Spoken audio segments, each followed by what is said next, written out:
I found that people just really want to communicate with each other. They don't even understand necessarily what good things are. They don't understand why being compassionate, being empathetic has value. Why is interaction like a dance? What's good, y'all? Welcome back to another episode. You guys may not be able to see it, but it's currently raining. It's actually not Christmas, but we're still rocking the Christmas merch just because we want to be jolly. We have a new episode, but before we get into that new episode, we have two guests, returning guests. So let's have them reintroduce themselves. So who are y'all? My name is Christopher John Manis, and I'm a friend of Mars, and I'm a teacher, and I act and I write. Hi, I'm Brendan. I'm also Mario's friend. We met at summer camp. I just recently graduated. I am a substitute teacher, and I do a couple of things. I play music, do photography. I like to read. That's about it.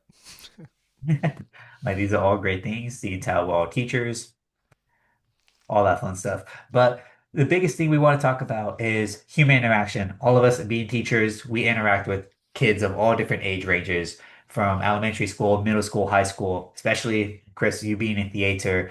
This is, I feel like, a big thing that you get involved with a lot is just human interaction. So before that, what would you say is human interaction? How would you define that? I think interaction is just sort of, well, let's be more fair. Human interaction is the exchange of ideas between humans. Like you said, like working. I work a lot. All of my work is really intergenerational. All of the theater I do nowadays, honestly, is all in Spanish with people at least 10 years, 7 years, up to like 30, 40 years older than me. And my Spanish is not as strong as theirs. And as well as when I'm working with children, I mean, children, I'm 27. They're all in the middle school, elementary age right now. Um, as well as high schoolers. So I work one on one with a couple of boys. It's all honestly like sort of the same. It's just kind of like getting ideas conveyed to one another. And it doesn't even necessarily have to be like ideas in like a teaching manner and like big concepts, but sort of just, yeah, just like sort of transferring data from one to another. Input, do this, you know, output, they do that. Maybe they don't do it. Maybe you got to say it a different way. Maybe you got to communicate it a different way. You got to convey it a different way. And it's especially interesting when I look at like my theater work because, like I said, a lot of times when I do most of the theater that I do theater with people my age as well, but and film especially. I do most of the film I do is people my age, but most of the theater I do is with people like far older than me who speak far better Spanish than me. My Spanish has improved really, really, really well over the past 2 years' time. Um, but in the beginning, when I was still like getting reaccustomed, man, it was like switching between English and Spanish. Sometimes just kind of like doing my best to get the words out there. But I found it through my intentions, and once they kind of got to know me and like kind of respect me or like appreciate me for who I am, um, people just kind of get an idea of like even when they communicate with me, like, oh, can you do this, or like, oh, I did this for you, or like, oh, I did this for the, it's interesting how humans. One thing I found from working with people early on when like my Spanish wasn't as good is that I realized that people just really want to communicate with each other. It doesn't matter if you speak the same language. It doesn't like I'm English and Spanish are relatively similar, but I've worked in settings like back in college where I was processing like paperwork for people who spoke Mandarin or Japanese, and even when I was doing a lot of delivering during the pandemic, I found that people just really want to communicate with each other. It's because it's just a really special thing. It's just a really special thing to be able to convey ideas, whether they be emotional or like more like cerebral to one another. It's a really, really beautiful thing that humans just kind of find a way to do it. Yeah, I like the how you simplified that it's an exchange of information and it's exchanging information so someone else can understand. Because a lot of us, I know myself as a teacher, especially working with second graders right now, the information that I give in my head, I'm like, this is good. I believe they'll be able to understand it, though the vocabulary and the terminology that I use is above what their knowledge is. So even though I'm explaining something to them or giving them information in their head, they're having a hard time understanding what I'm trying to tell them because they're lacking those that knowledge. So there isn't really that communication. There is an interaction, but or I guess a reaction is happening more than an interaction. What would be, you could say, your experience with just interacting with humans as a substitute teacher? Well, I just want to like start off. I think a lot of what Chris had to say was really insightful. And you already pointed it out, just the distinction of like it is an exchange of information. I think is a really valuable way of like considering it. I also think so. Before I speak on interactions as a substitute teacher, I also think that the longer I sat with it, I think the more general my idea of like interaction became. And I think that I would consider interaction almost as just like a mutual experience of something. So like for instance, I can interact with someone even just by coexisting in the same space as they do, even if I'm not aware of it necessarily. Because in one sense, like directly interacting with someone is very much like an exchange of information and a very much like conscious and intentional way of being. But I also think that sometimes we forget all of the like, let's say, unseen interactions that we have in our day-to-day life, like such as like everything that is in my room that is made. Like I didn't make anything that was in my room, like I acquired all those things. And so in a sense I am interacting with an experience that someone else had prior. Does that make sense? Is it Hmm. fine? Yeah. I mean, Chris's definition is still very, very much valuable, but I would like consider it more like of a, like direct interactions. And I think that Hmm. it's just important to remember that there are even just like implications of interacting in ways that we don't even consider, or maybe even negative ways, right? Sometimes a failure to exchange information is also an interaction. Right? There's like not a one way um response. It could be like Yeah, yeah. multiple Like I outlets.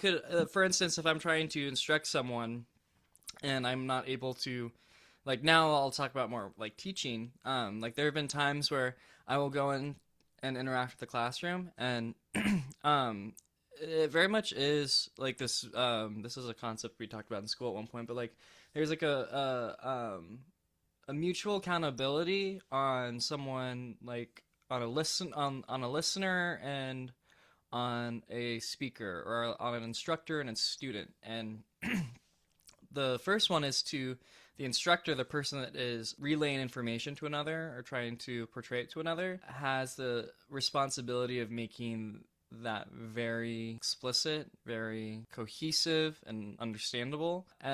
But you could be the most like wise person in the entire world and be the most like eloquent and articulate speaker, and if someone's not listening to you or like refuses to receive what you're saying in good faith, like there's no amount of there's no amount of effort that you can put in to like getting information into someone's head, right?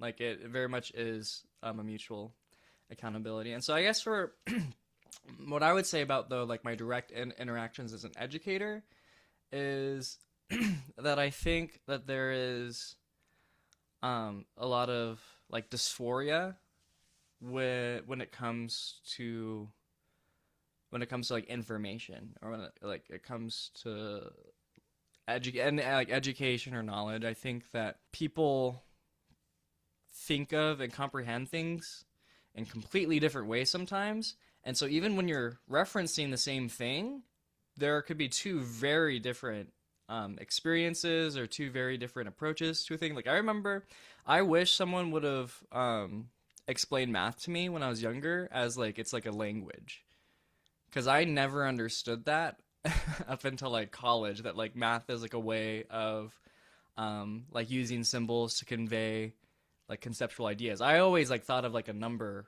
as like, I don't know, this like real tangible thing, and it was just like this like abstract, arbitrary, like it exists in itself, it's a number. But really, a number, like the when we think of like the number two, like the symbol for two is so far removed from the actual concept of two, and the actual concept of two only exists insofar as like we make ourselves aware to it, right? And we project an idea of like two-ness. And so I think Sorry, that was a bit of a tangent, but what I'm saying is that like, people can be talking about the same thing and understand them and relate to them and conceive of it in entirely different ways. And that's something that I've noticed about being in education is that a lot of the students don't even understand what they're learning or why it's important. And I think that really influences interaction is kind of like mutually or like direct human interaction is like mutually agreeing to having to like the same notion of like a reference. Does that make sense? Yeah, it's a big thing to have that same reference or at least have that same goal or that same concept. Mm-hmm. Yeah. Talking about other outside of this, I mean, I was talking with a few friends and even coworkers and teammates for soccer that it's we want to make sure we're on the same page, have that same chemistry, and be in unison. And one of the ways we do that is just through interacting, through conversating with people, through asking questions. And there's with our team, we have a language barrier too. We have Spanish, Korean, English. It's all different languages, and our primary language isn't the same as well, one of our primary languages isn't the same as someone else's. So what we want to say naturally isn't going to work. Though we both know we have that same goal. For example, pass the ball to the right when there's an opening. It's figuring out how to communicate that or to show an interaction. Mm-hmm. How would y'all say someone could improve their interaction skills? Well, I like what Brendan said, where like interaction isn't necessarily direct. It can be tangent, just like being close to someone. Like you're just around them, you develop a mutual understanding, maybe a mutual like yeah, like a mutual understanding for like habits and like order. I mean, there's people who like have roommates and they never see their roommates. But like someone they walk into their apartment, they're like, man, look at all. Well, like, oh, I think my roommate was just here because like the pan is right there. He made food. He makes beans every Wednesday. So like, oh, my roommate was here. Like that communicates that to me. Maybe it wasn't even intentional. And also like what Brendan said, it was like do we have things in our room all? I mean, I have these pop drops right here. They're like, so I'm not showing the brand. I don't know. I have these pop drops right here that like I didn't make them. I don't know the first thing about make pop drop. I don't even know what goes into a cup drop. It says mint ginger echinacea. I don't know. I don't know what echinacea is, but you know, but like, yeah, I have them, and whoever made them, whether they knew it or not, they were making them for me. So it's an interesting thing. They didn't mean to make them for me, but they did, and they made them for everyone else who bought the same batch in different bags. And so like how to improve like your interaction with others. I guess it's like interaction is if we chalk it up to like a direct thing, then interaction is two things. It's giving and receiving. Giving a signal, receiving a signal. Um, Human interaction, we can even compare it to like plants, like interaction with plants. Plants can release certain like pheromones.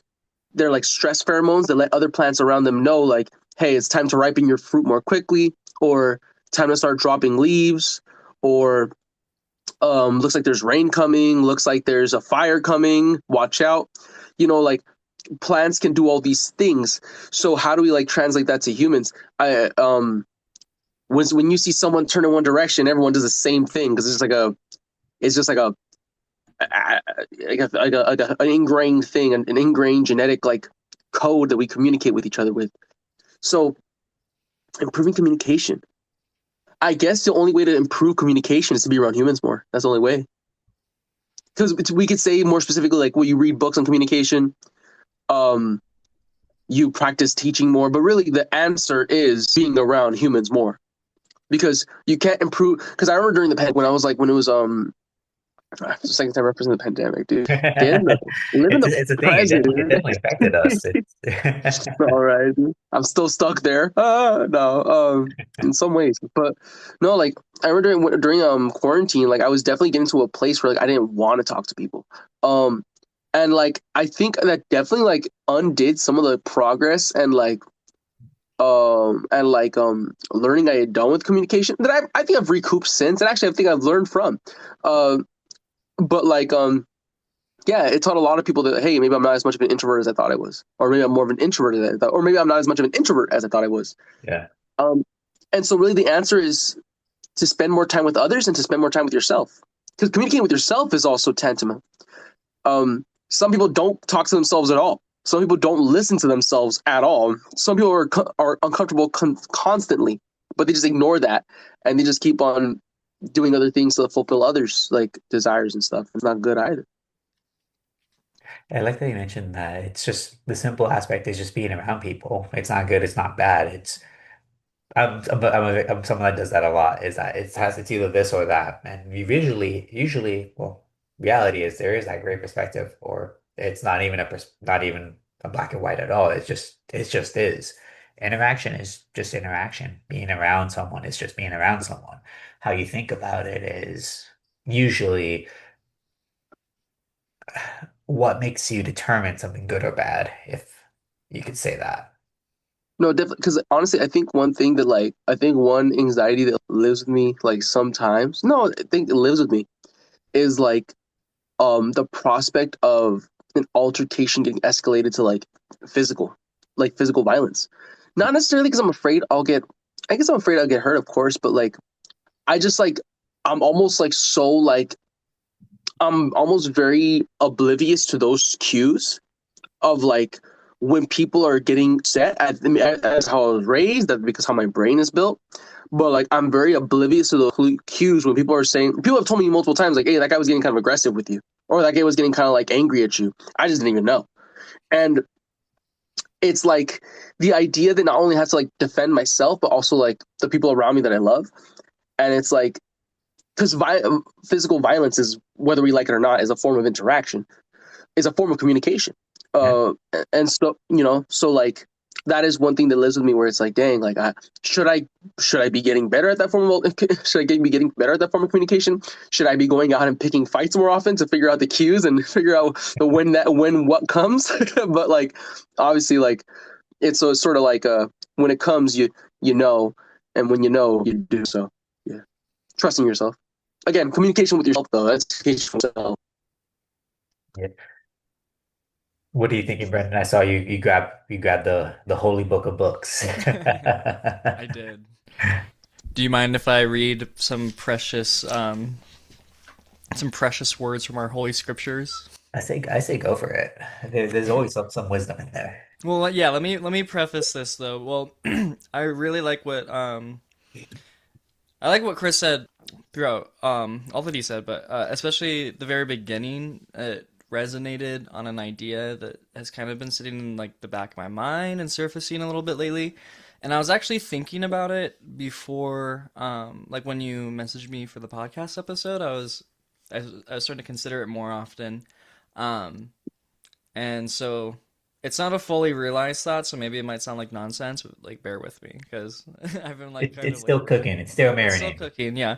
But basically, what he said was he kind of emphasized to me the embodiment of interactions, and I think that that is really important because a lot of our experience, I think we don't realize as often is very disembodied, in the sense that our experience and the ways that we're relating to our days and ourselves and to others aren't necessarily things that are happening externally, but are more happening mentally in our minds, and psychologically. And so, what I've noticed about myself, at least, is that a lot of the I just get I guess a lot of hardships that I put myself through are just completely mental. I just get really anxious about things sometimes or get really depressed about things.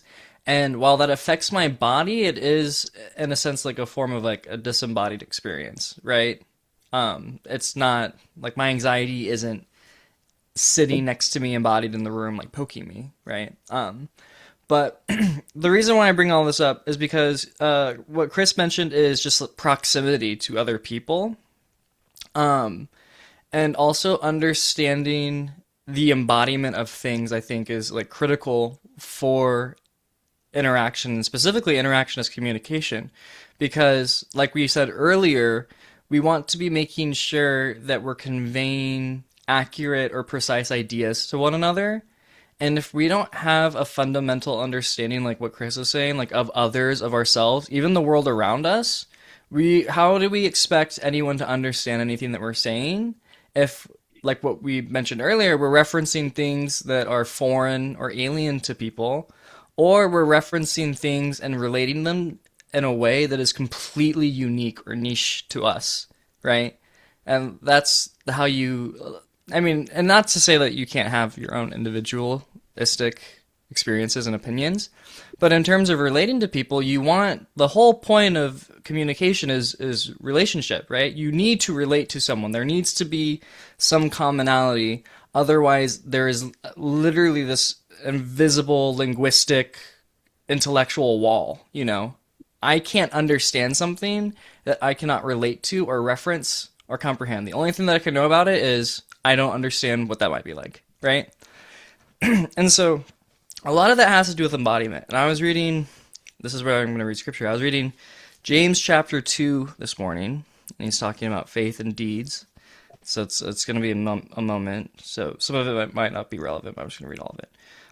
He says, "What good is it, my brothers, if a man claims to have faith but has no deeds?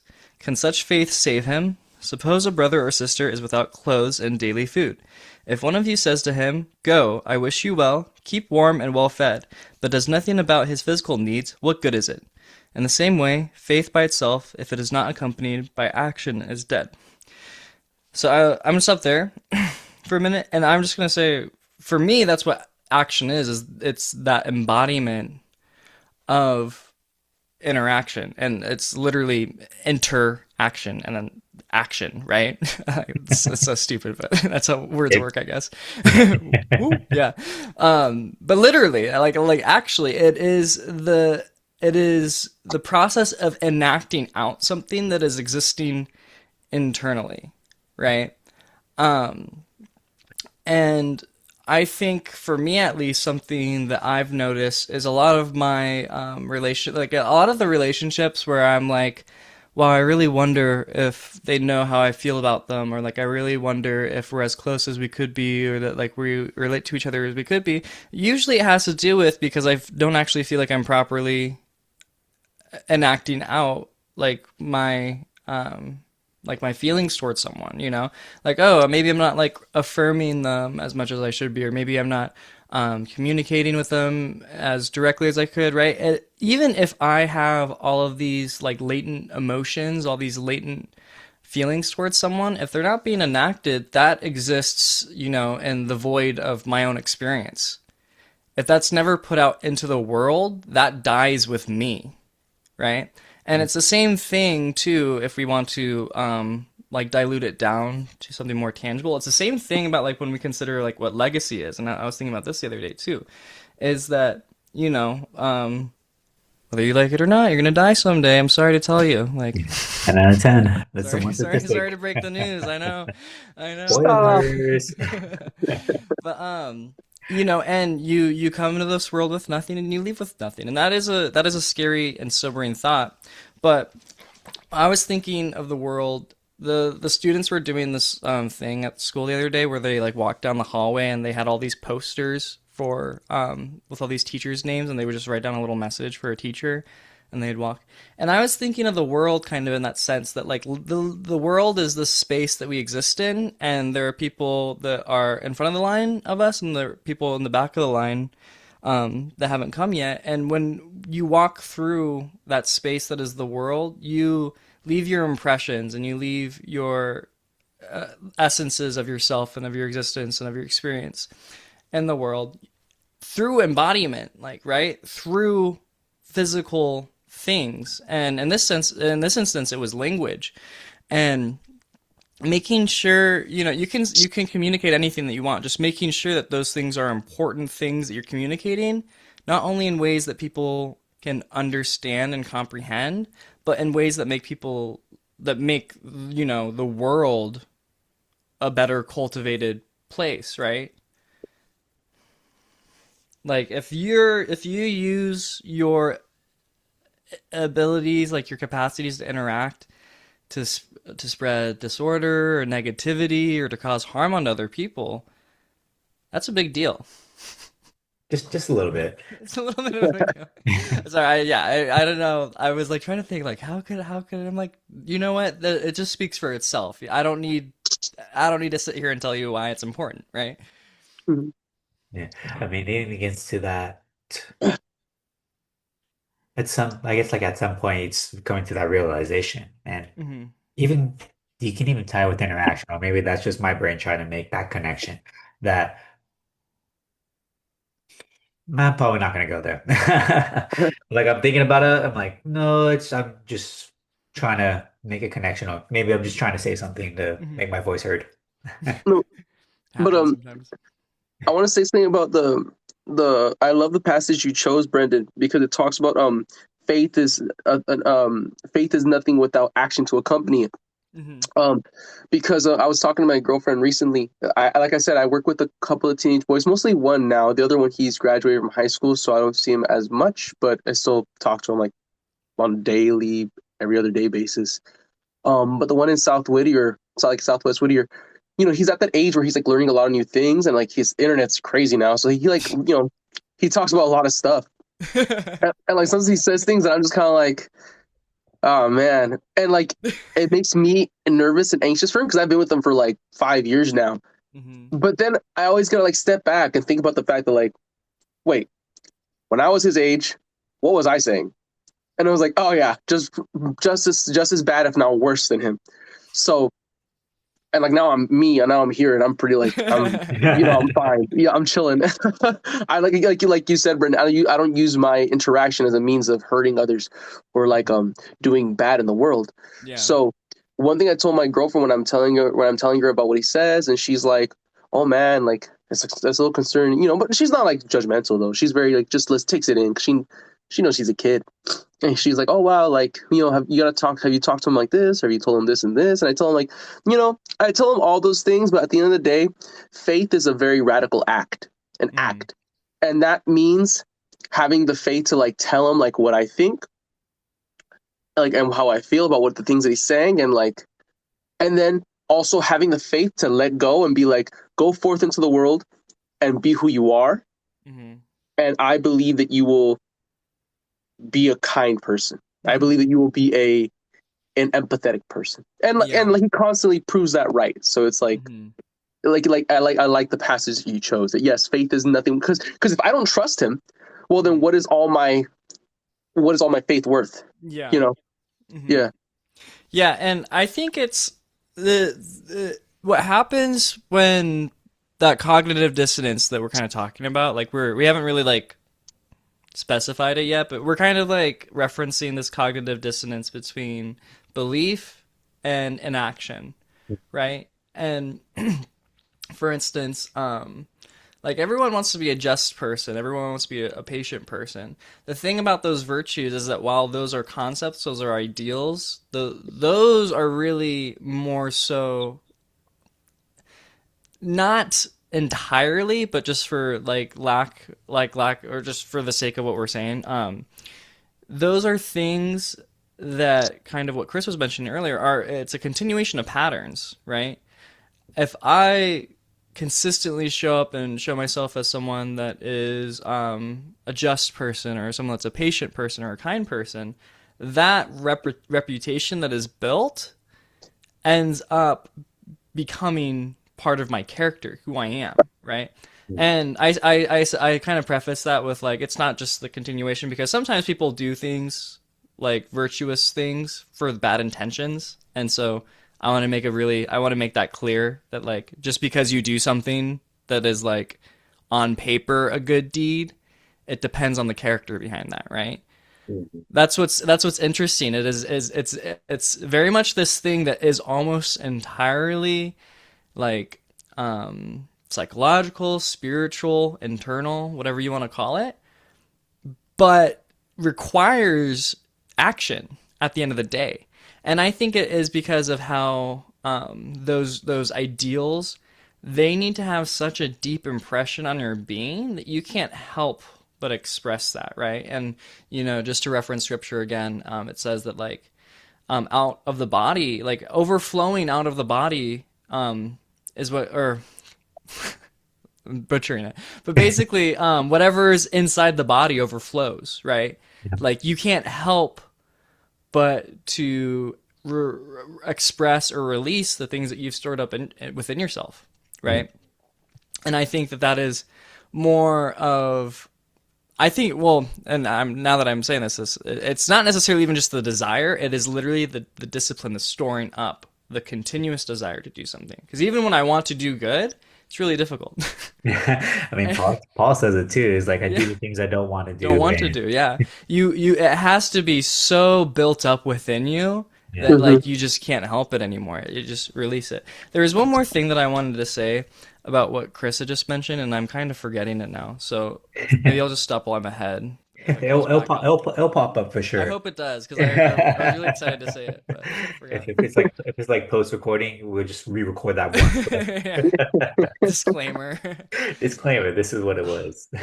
Audio message. Yeah, The audio exactly. Oh, is, this like frantic 2 a.m. audio message. those are the best, honestly.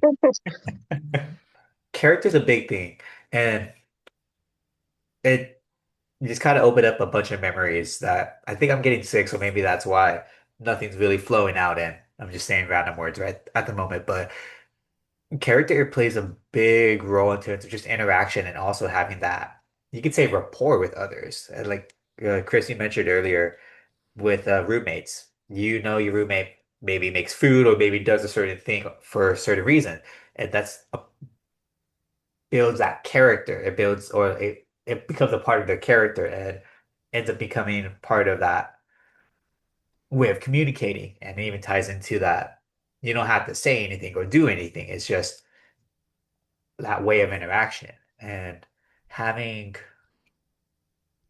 no, I don't want to say I don't want to use the word good, but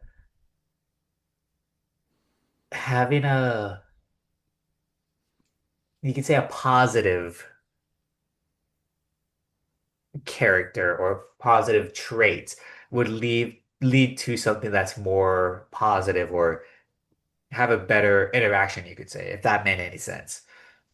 Genuine interaction, maybe. Thank you. I'm like, there's a Hmm. much better word, Okay. genuine. Well, I'm okay. Sorry, I totally remember my thought. I'm actually glad that you talked because now my thought fermented and matured into an even better thought. And Just tell me my hopefully, ideas. we'll Just see. tell me my ideas were bad. It's okay. You guys can tell me. I won't be the judge of my own thoughts. But well, what was really interesting, I totally remember it was what Chris was saying about his it was someone you were teaching the like your nephew, yeah. Yeah.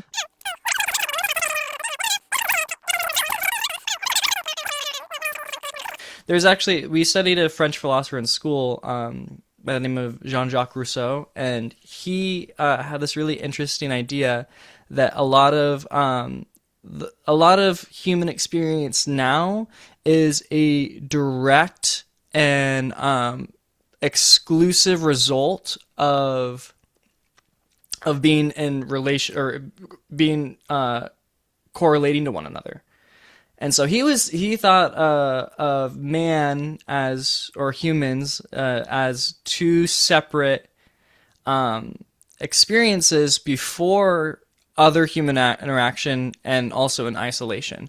And so he would argue that things such as envy, covetousness, embarrassment, jealousy, those are all things that are direct results of existing alongside another person. For instance, I can't be jealous if I am the only person that I'm referencing, right? Because there's nothing that I can necessarily look out into the universe and see. I could be maybe upset that I don't have things that I want, but jealousy comes from a direct comparison towards another. That's implicit in it, right? To be jealous is to desire something that someone else, another being, has that you don't. And so going on about that, the thing that we see today that I think is really dangerous with children is the ways that we teach them, you know, through our direct interactions, not only, but also in our indirect actions, such as, do you know, the world, literally the world that we were building for them to inhabit. What is that teaching them about the world? And what is that teaching them about reality? And so when we structure a society in such a way that people aren't regarded and celebrated because of virtue, because of good deeds, because of good character, et cetera, et cetera. But instead, people are valued if they can be successful in industry, if they're wealthy, if they if they like live really extravagant lifestyles. We're teaching them that the value in existing is actually in these things, as opposed to qualities of character or value.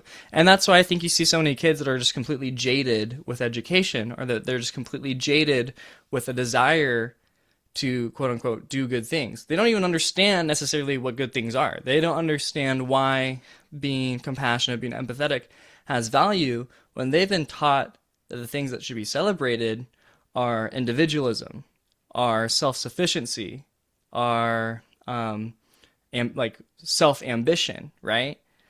When the world's about me, me, me, me, me, me, and everyone's living, in concern for themselves, you are teaching, you're showing kids, you're showing them that this is the way that the world is. This is how nature works. And we have to think about that form of interaction as it's not just like, oh, what can I go up and say to someone? It is, I am creating space that people exist in, Right. right? Yeah, that's really powerful because again, that's the thing I talk about with all my friends, like all my friends, my girlfriend, the boy I work with, is that like society and like everything. And I'm someone who likes to say that nothing has really changed much. Nothing really changes. It just goes in cycles. But no, I mean, because of the amount of interaction that is possible now because of smartphones, because of technology, I think comparison with others has become so. Also, I mean, I'll just say with like the state of like economy that we're in, comparison with others has just become so like first nature. Yeah. That's how you gauge where you are in life. Immediately, That's yeah. immediately. You look at someone, maybe the first thing you see isn't even like the person you see is their clothes or their car or how they do their hair or like their hair extensions or Yeah. like maybe girls recognize different things, so it's crazy. That's not just crazy. It isn't crazy. It makes perfect sense, really. When you think it's not crazy. It makes It's perfect crazy sense. and it's not crazy. It's crazy. It's so crazy. It's so crazy. It's It not makes crazy. total sense. It's nonsense. It makes total sense. It's nonsense. It's like it's like humans really are. We are just like rats in those little like machines where like Yeah. you press a button and it gives you like a shock to your brain. No, that's with the monkeys. Right? They did it with the rats too. I think. Yeah. They probably did. Yeah, they probably Any number did of animal. Yeah. anything to get their hands on. Yeah.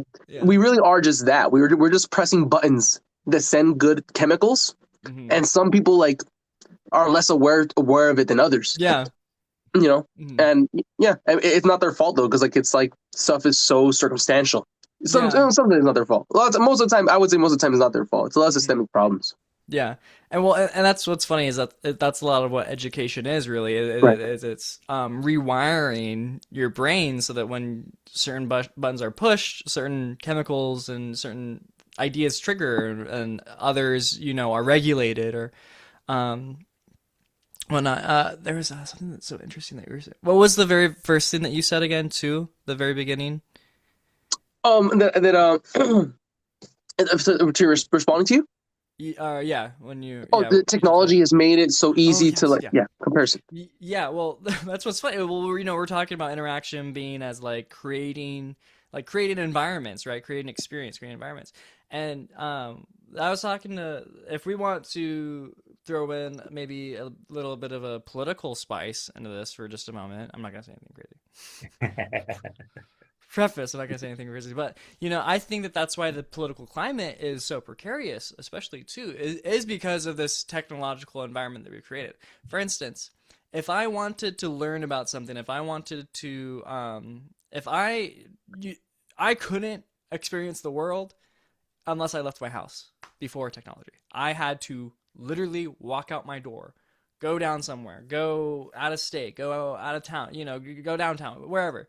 I had to walk into a building. I had to sit around other people, and I had to breathe the same air that they did. I had to hear the words that they spoke reverberate in the same room that there's this neutral space that we occupy, and I get to see firsthand and experience firsthand what something does.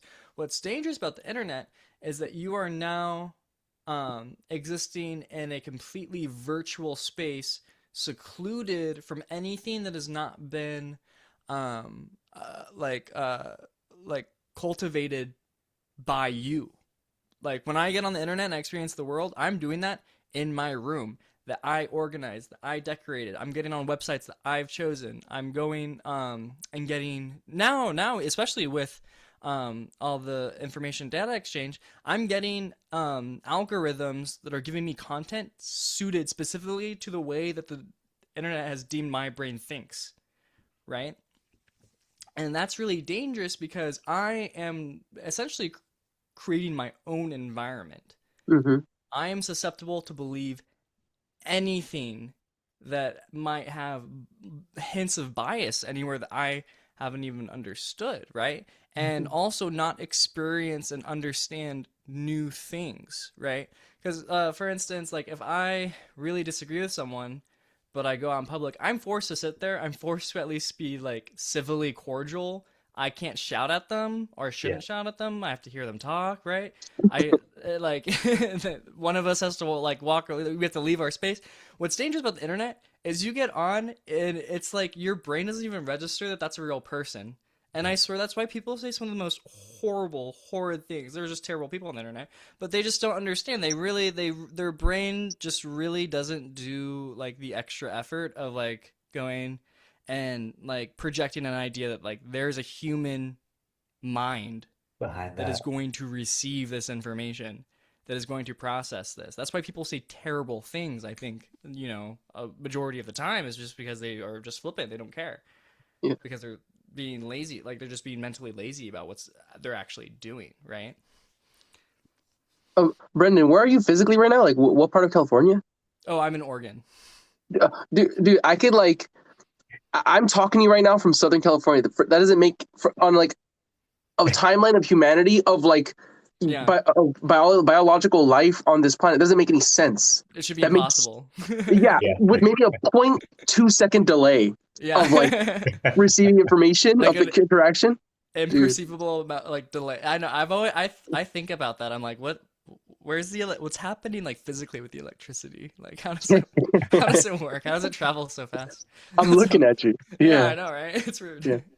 Like to what you said, like I could say right now, I could say the most horrendous thing to you right now, and then just click off and leave, and then I'll be like, "Oh, well, it didn't happen. He's not real. It was electrical waves." Yeah.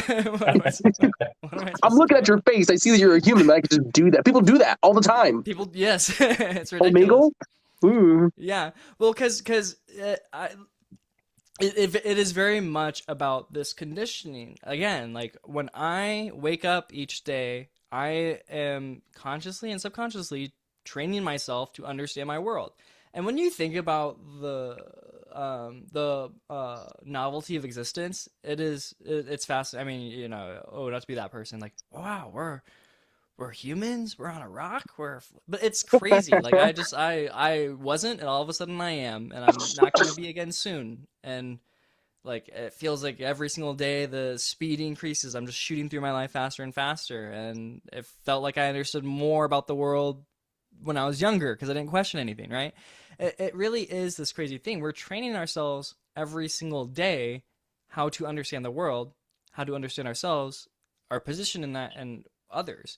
When the majority of our interactions are now been automated or have been annexed into a virtual sphere, I am telling my brain subconsciously, like I have to go through that extra effort to understand that this is a real human embodied being. Just because to me, what I'm actually doing is I'm technically talking. I technically am talking to pixels on a screen, right? I mean, it's like that is very objectively what is going on. Of course, there's a much more existential layer to that. But if we want to be just as material about it as we possibly can be, it's audio waves going through being electrically processed, being sent off into who God knows where. I don't know where this goes. The server router, whatever. I took a CS class, I should know this. But and then reprocessed and then sent back out. And people like, I think that dehumanizes people for a lot of for not for in general, but for a lot of people. Definitely. Yeah. Yeah, we kind of take it for granted too. You just made me think of like just I know Brendan, not you and I, we have a mic, and Yeah. that takes a couple seconds to set up versus like I remember when we first started recording, when I first started this podcast, Mhm. just the computer, internet, that was all. It was very chopped, to be honest. As the kids would say, it was very bad. Chop. Good. Though now having that connection, being able to make sure the audio is everything is good. Mhm. You don't at the time when I remember first recording, it wasn't even a thought process. And then now as I've started working on this and Mhm. making mistakes and even just getting more familiar with how to provide something better. I guess you could Yeah. say provide that better way of communicating or even interacting with the audience. It's Yeah. like you said, being aware of it. Yeah. Well, and that I think really answers, and this is, I wish I would have said this sooner because I think this is my most direct answer to your how does one improve your interaction skills. It very much is understanding your environment, understanding embodied things, not only how you relate to them and how you perceive them, but also like physically what they do. For instance, if I am I'll take music because I love music. If I am a performer and I'm going up and I'm going to try to interact with an audience, if I have just the most like, and I do because I don't know how to mix audio, but if hypothetically if I was doing a live performance and I have just the most like heinous, like god awful, like abrasive, like audio mixing that like hurts people, it doesn't matter how good my music is, they're not going to want to be there. It's gonna be nauseating. They're not gonna enjoy it. And it's the same thing that we were talking about now. If you want to improve your interaction skills, it's not just necessarily like understand. It very much is just this exhaustive list, and you shouldn't get paranoid about it. But it is an exhaustive list of how am I presenting myself? How am I presenting a product? How am I presenting information? Even like what you're saying, the quality of the audio. For instance, if you had like if there's construction going on outside and you didn't have isolated audio and we just heard trucks all day, like this would be a much more difficult interaction to have because there'd be stuff distracting me, right? Yeah, the brain, it can only we train our brains to do more than just one thing, though at the end of the day, the brain is only trained to focus on one thing at a time. It's terrible. It's so So limiting. how dare the brain only I can't focus on one stand thing? I can't stand it. That talking about music and talking about interaction, that ties into the third and final question is why, at least when coming up with this episode, why is interaction like a dance? Growing up, dancing gave me so much anxiety. I think because I would see people do it so freaking well. And I would go to like quinceañeras and I would go like to events and stuff for sure. But maybe because my parents dance. I guess it just never clicked with me like it did with other kids. I don't think that's uncommon. I think the stereotype of like Mexicans being good at dancing is kind of like it's honestly it's just very destructive because as I've grown up, I've met more and more people who are like, I'm not good at dancing. I'm like, okay, yeah. And then I'm a victim of stereotypes, I guess. I'm not I'm gonna just dance. I'm a victim. Don't make yeah, me I'm not dance. gonna dance. I'm too victimized to dance right now. At your wedding. Yeah, for Your wives. dancer or victim. You don't understand what I've been through. You don't know what I've been through. I don't want to talk about it either. That's um, so funny. no, it's like, but one thing that I learned in high school was like, oh, I'm actually not a bad dancer. I just don't know how to. It's like, because there is no right or wrong way to do it, especially because a lot of people a lot of people in my circle in general are on the spectrum. Like, I don't know how that happened. Probably says something about me. It's like, it's like, probably just does. And so it's like, I mean, no, I mean, it's like, it's just like, because it's just that it never got diagnosed or addressed growing up. Because I have this whole thing of like, with people on the spectrum, it's like, or people in general with like neurodivergency, it's like you're either a Sheldon Cooper or you're a Forrest Gump. And if you're a Sheldon Cooper, then they're like, "Oh, you're good at math and shit. We don't care. We're not going to get you diagnosed because you're great and you can assimilate." But if you are a Forrest Gump, then it's like, "Oh, you're inept. We're gonna put a label on you so that you can have special classes, and then like because you're doing bad in school and bad grades make you a bad person, and it's bad morality, and you're a bad person." You know, and I see that now as an educator too. That we like that onus that we put on children for being bad at stuff. But furthermore, um, as like I've realized, like as I've met more and more people who are neurodivergent, I realized like, oh, society is just kind of inept at communication. Society is kind of inept at interaction, and it kind of enables a lot of really unhealthy forms of interaction and forms of bonding. Actually, um, I didn't drink or get drunk until the age of 21. I'm glad I didn't, because like honestly, at that age, I kind of had like all my tools that I needed to interact well. That I don't think I would have developed as well. For me personally, other people like good for them, but for me personally, I don't think I would have developed my tool set for interaction as well if I had had a crutch like alcohol, or even marijuana. To I don't think I would have. I don't think I would have, um, because my brain just works differently. My brain works the way it does. Um, and even with all the people that I know now who like did start drinking earlier, like they don't drink very much now. They're kind of like, no, I used it for this. And I knew why I did it, and like I don't want to do it now. It's like that's not what I'm looking for anymore. And it's like, it's interesting, but how is it like a dance? Well, I guess interaction is like a dance because there's no right or wrong way to do it. It's just a matter of finding the partners who want to like match your energy, and not necessarily like romantic partners, but even just like friends, like people who want to like match your energy of how to interact, and people who you find safe to interact with, to dance with. I like that you separated that the interacting with like a love partner, interacting with a friend. You obviously don't want to interact with someone that you care for and you want to build like your lifelong partnership with yeah, with a family member. Like they're very different. Yeah. No, my girlfriend hates when I when I call my girlfriend early on when we were dating. She was like, you called me pal twice. I didn't know if you liked me because you called me pal twice. And I Hey, was like, buddy. uh, Hey, pipe down, buddy. actually, actually, really. And I was like, oh shit, I wasn't aware of that. I thought I was being playful. She's like, I mean, I know you now, so it is funny. I like when you call me that now. It's funny.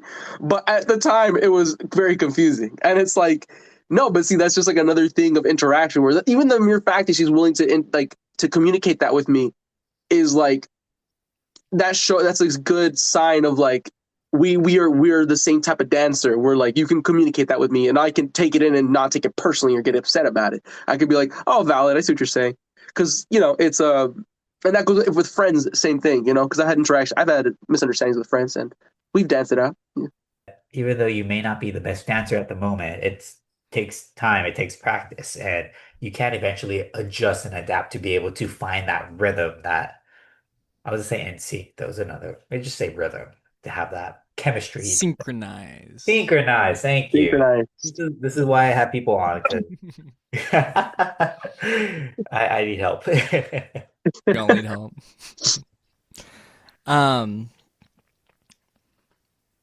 what a terrible, lonely world it would be if it was just yourself, right? And I think that is that's what I like about what Chris was mentioning, not only about there being a not a right way, not a wrong way, but also talking about this partnership that is intrinsic to it. Because I mean, one thing I've been thinking about this on and off is it kind of irks me the wrong way. I understand what they're saying. That I'm like taking their words out of context, a little bit. But it upsets me when people say like I make art for myself, or like I do this like or like some expressive act for myself. And I think that is great to an extent. Like I think that you should do something, the skills, the hobbies, the crafts that you do should be a form of self-realization. You should be able to recognize yourself in that. You should be able to do those things because they fulfill you and all these things. But what a terrible tragedy it would be to either A, exist in a world that was entirely constructed by yourself because you are never exposed to anything beyond your own experience, right? And that is so limiting, right? Like, just think about even traveling. Going, what if every single place you went to was like North American infrastructure environment? It's this diversity that is really applaudable and admirable about life, is that I can go out and not only experience new places physically, but experience um new literally organizations of like reality, the way people organize themselves, the way people express themselves, the way they live.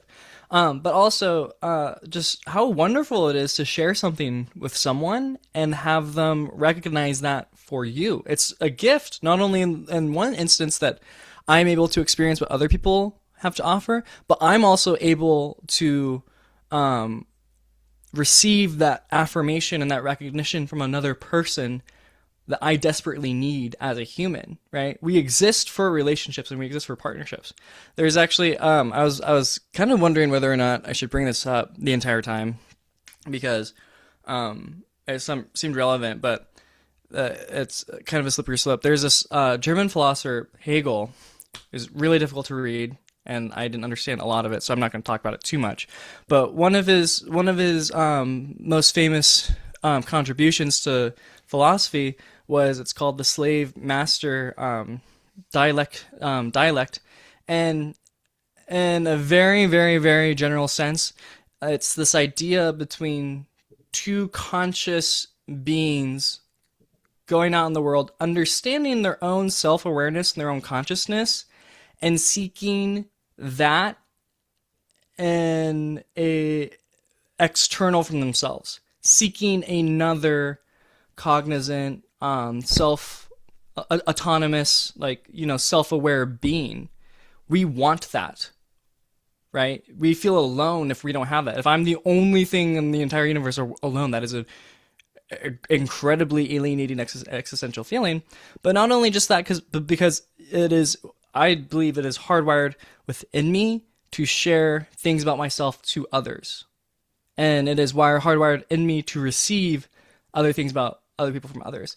And that's why I like this idea of interaction being a dance, and what Chris said about there's not really a wrong way or a right way of doing it. It very much is still this thing where it is this artistic self-expression. I'm doing these things for myself realization, right? I'm doing these things to experience myself and to celebrate my own humanity. But it also is a dance insofar as I have to be cordial to others. I can't just go in, swing my arms around wherever I want, and like take off all my clothes, or like you could dance like that. I'm not gonna tell you not to dance like that, but it's this idea of like knowing not only appropriateness, but also context and also purpose in the dance, right? Like what Chris is saying, there's no right way to do it. But for instance, if I'm trying to express acts of restraint, composure, self-control, the form of the dance is going to be a lot more calculative, a lot more aware, a lot more intentional. If it is purely about like energy and explosiveness and just like immediacy, it is going to be a lot more free form and a lot more erratic, right? There's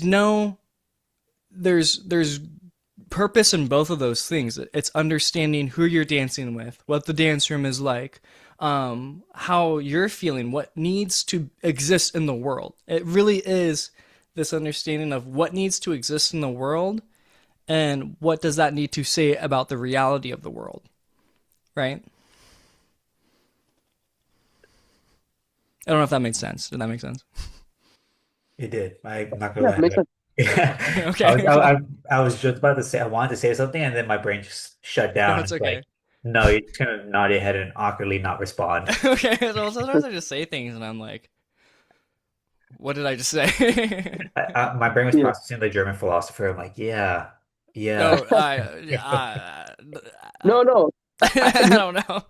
It makes sense. I mean, like you attract, you attract, you attract what you project. By the way, echinacea, it's like this pink purple flower is what it looks like. Mhm. Um, that's what the uh That's the what do you call them? The these things, the things you put your when you have a sore throat. The Oh, cough drops. Oh. Yeah, the lozenges, the cough drops. Echinacea is like a type of flower. I realize it's on the label, but they say you never really change. You just become more of yourself. And as I became more of myself, I realized that myself just didn't really connect or relate or um, gel with those guys anymore. And as I started projecting out a different dance, I saw them moving a different way and I just didn't really care to be around it.